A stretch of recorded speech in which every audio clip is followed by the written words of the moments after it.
අදත් මේ සුවිශේෂී වැඩසටහනක් අපිට ඉදිරිපත් කරන්නේ. මේ වැඩසටහනට මා අද කැඳවන්නේ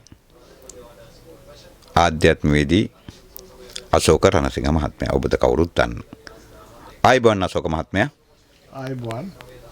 අශෝක මහත්මයා, දැන් ඔබතුමාගෙන් අහපු ප්‍රශ්න කීපයක් තියෙනවා අපේ මේ පාඨකින් මේ වැඩසටහන ආරම්භලා මේ අටින් දාලා තිනවා. ඔබතුමාට පිස්සුද, අංගොඩ ඉඩ නැද්ද, අංගොඩ ඉඩ තියෙනවද ආදී දේවල් බොහොම. එතකොට සමහර අය කියනවා ඔබ මානසික වෛද්‍යවරයෙක් ගිහිල්ලා හමු වෙන්න, ඔබට මානසික රෝගයක් තියෙනවද කියලා අහලා තියෙනවා. ඉතින් ඔබතුමාට ඇත්තටම මානසික රෝගයක් තියෙනවද? එහෙම නැත්නම් ඔබ මානසික වෛද්‍යවරයෙක් හමු වෙද්දුද? ඒ අය කියන හැටියට මට දැනගන්න පුළුවන්ද මේකට දෙන උත්තරය ඔබතුමාගෙන් කුමක් වෙයිද කියලා? මෙහෙමයි, මම මේ මීට ප්‍රථම වැඩසටහන් වලට සහභාගී වෙලා තියෙනවා මනෝවෛද්‍යවරු සමග.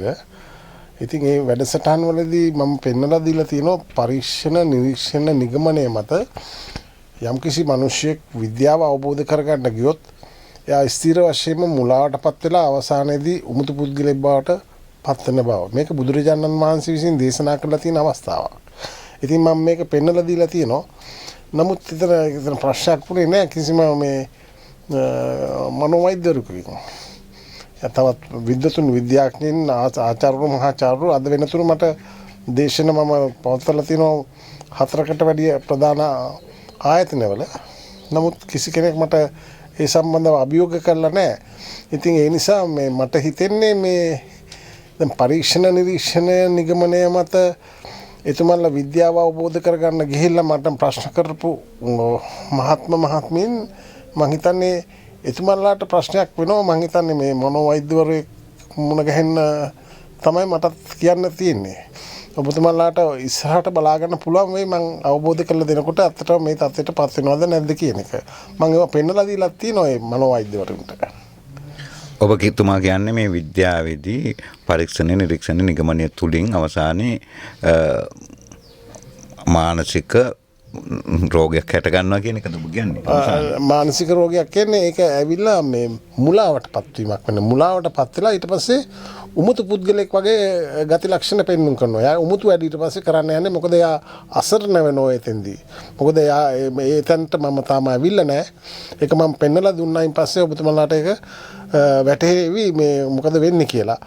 ඇත්ත වශයෙන්ම මේක දෙනවා. දැන් ඔබතුමන්ලා ඕක දන්නේ නැහැ තාම ওই තත්ත්වයටපත් වෙන අවස්ථාවක් ගැන. මොකද කිසිම දැන් හැම මනෝවෛද්‍යවරයෙක්ම කියන්නේ මොළේ පිළිබඳ විශේෂඥයින් මහාචාර්යෝ වේවා තාම දන්නේ මොළේ ක්‍රියාකාරීත්වය කොහොමද සිදුවෙන්නේ කියලා. ඒක බොහොම රහසිගතව සිදුවෙන ක්‍රියාවලියක්. ඒක මේ පරීක්ෂණ නිරීක්ෂණ නිගමනය මත හොයන්න බෑ. ඒ නිසා මම කියනවා සියලුම විද්‍යාඥයින්ට, මනෝවිද්‍යාඥයින්ට, මොළේ පිළිබඳ විශේෂඥයින් මහාචාර්යවරු වේවා ඔබතුමන්ලාගේ රැකියාවට, ඔබතුමන්ලාගේ කාර්යභාරයට ප්‍රශ්නයක් වෙන්නේ නැහැ. ඒ කියන්නේ රූපයට වැළඳෙන රෝග, මොළයට වැළඳෙන රෝග, මානසික රෝග හෝ ඒවට කිසිම ප්‍රශ්නයක් වෙන්නේ නැහැ. ඒවට අනිවාර්යයෙන්ම ඔබතුමන්ලා කරන පරීක්ෂණ නිරීක්ෂණ නිගමනය මත අනිවාර්යයෙන්ම සුවපත් කරන්න පුළුවන්. දැන් මට උනත් මම යම් කිසි රෝගයක් හැදුනොත් මම කිසි දෙයක් හොයන්නේ නැහැ. කෙලින්ම වෛද්‍යවරයෙක් ගාවට යන්නේ. වෛද්‍යවරයෙක් ගාවට ගිහිල්ලා තමයි මම ප්‍රතිකාර ගන්නෙ. එතුමා කියන්නේ මොනවද සීලම දේ මම හරියට කරනවා. හේතුව මම දන්නවා ඒක නිවැරදි කියලා. නමුත් සිතත් එක්ක බෑ ඉස්සෙල්ලා. තේරුණාද? සිත ඇවිල්ලා මේ මම ඔබතුමාලාට කතා කරන්නේ මෞකුස තුල කලල රූපයට බැස ගන්න සිතේ අභ්‍යන්තරයේ දෙස බලලා මම කතා කරන්නේ. මොකද ඒ කලල රූපයක් වැඩෙන්නේ මෞකුස තුල විඥානයේ හේතු කොටගෙන, සිත හේතු කොටගෙන. සිතක් නැත්නම් සිත නිරුද්ධ වෙලා නම්, සිතක් බැසගත්තේ නැති වුණොත් එහෙමම එතන කලල රූපයක් වැඩෙන්නේ නැහැ. ඒක එතනින්ම මරණයටපත් වෙනවා. සිතක් නොතිබුණොත් ඒ කියන්නේ විඥානයක් කලල රූපයට අන්තර්ගත වෙන්නේ නැති වුණොත් මම කොච්චර පෝෂදායි ආහාර ගත්තත් වෛද්‍යවරු කොතර ප්‍රතිකාර කරත් ඒක වැඩෙන්නේ නැහැ. ඒක මියගිය කලල රූපයක් බවට පත් වෙනවා. ඒක ගබ්සාවක් කරලා අරන් දාන්න වෙනවා. ඒකින්ද සිත හේතු කොටගෙනයි රූපේ නිර්මාණය වෙන්නේ. ඒ නිසා තමයි බුදුරජාන් වහන්සේ දේශනා කරේ මේ අවිද්‍යා පත්‍ය සංස්කාර, සංස්කාර පත්‍ය විඥාන, විඥාන පත්‍ය නාම රූප. විඥානේ හේතු කොටගෙන නාම රූප හටගන්නේ. ඒතර රූපේ හටගන්නේ සිත හේතු කොටගෙන, විඥානේ හේතු කොටගෙන. ඒතකොට ඒකේ රූපය කියන්නේ ඒක මොලයට අයිති. ඒක මොලේ වැඩෙන්නේ නිර්මාණය වෙන්නේ සිත හේතු කොටගෙන. ඔන්න ඔතෙන්දි සිදුවෙන ක්‍රියාවලිය සම්බන්ධ බලලා තමයි මම ඔබට කතා කරන්නේ. නමුත් ඔබ එතෙන්ට ගිහිල්ලා නැහැ. ඔබට එතෙන්ට යන්න බෑ. පරීක්ෂණ නිරීක්ෂණයේ නිගමනය මත ලෝකයේ පවතින තාක්කල් යන්න බෑ. තේරුණාද? ඔබ බොහොම පැහැදිලි වුණා ඒ ඔබේ පිළිතුර. දැන් අපි දැන් ওই සිත පිළිබඳව විඥානය පිළිබඳව කතා කරා.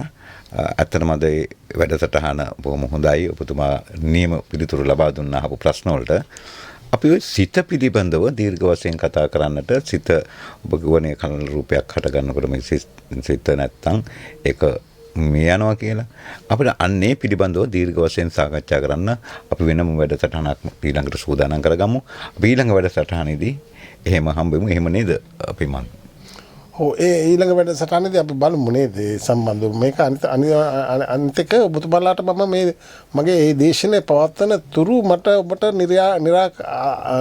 නිවැරදි ලෙස නිර්වුල් ලෙස මට ඔබතුමාලාට අවබෝධ කරලා දෙන්න අපහසුයි. ඔබතුමා දේශනයක් දෙන්න බලාපොරොත්තු වෙන්නේ අනිවාර්යයෙන්ම කොහොමද දෙන්න බලාපොරොත්තු? ඒක මම දෙනවා. ඒ කියන්නේ ආයි නෑ පාසල් යන දරුවෙකුට පවා අවබෝධ කරගන්න පුළුවන් වෙනාට. ඒ කියන්නේ අධ්‍යාපන පොදු සහතික පත්‍ර සාමාන්‍ය පෙළ දරුවෙකුට පවා අවබෝධ කරගන්න පුළුවන් වෙන ආකාරයට මම දේශන සකස් කරලා තියෙන්නේ. ඔබතුමා මීට ඉස්සෙල්ලා දේශන දුන්නා නේද? අනිවාර්යයෙන්ම මම විශ්වවිද්‍යාලයේ කතිකාචාර්යවරුන්ට ඒ වගේම කොළඹ ජාතික රෝහලේ වසංගත රෝග විද්‍යාඥයින්ගේ එකකේ විශේෂඥ වෛද්‍යවරු ඇතුළු තාක්ෂණ නිලධාරීන්ට ඒ වගේම බොරැල්ල ආයුර්වේද මහරෝලේ වෛද්‍යවරුන්ට ඒ වගේම රජයේ වෛද්‍ය නිලධාරීන්ගේ සංගමයට මම දේශන පවත්වලා තියෙනවා. එතුමන්ලාගෙන් කිසිම ප්‍රශ්නයක් ඇති වෙලා නැහැ. ඉස්සෙල්ලා දේශන අන්නේ විදිහේ දේශනයක් අපි මේ වැඩසටහන් තුලින් අනාගතයේදී ඉදිරියේදී ගන්න අපි උත්සාහ කරමු. හොඳයි අපි ඒක දීර්ඝ වැඩසටහන නිසා කොටස් වශයෙන් හරි ඒක ගෙනියන්න පුළුවන් වෙයි කියලා ඔබතුමා විශ්වාස කරනවා? ඔව් ඇත්ත වශයෙන්ම මම ඒක කොටස් වශයෙන් දෙන්නේ. මොකද හේතුව එකපාරට ගන්න අමාරුයි ඔබතුමාලාට. ඒක නිසා මේක මම එකපාරට දෙන්න ගිහිල්ලා පොඩි ප්‍රශ්නයක් ඇති වුණා. මේ කියන්නේ ඔබට ගන්න බෑනේ.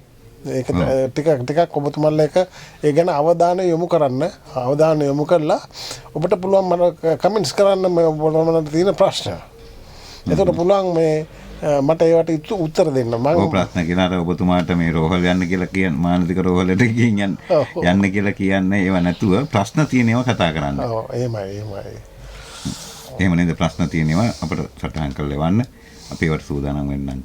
හොඳයි එහෙමනම් මේ අශෝක මහත්මයා බොහොම ස්තුතියි මේ වැඩසටහන සහභාගී වුණාට. ඔබට ජය වේවා.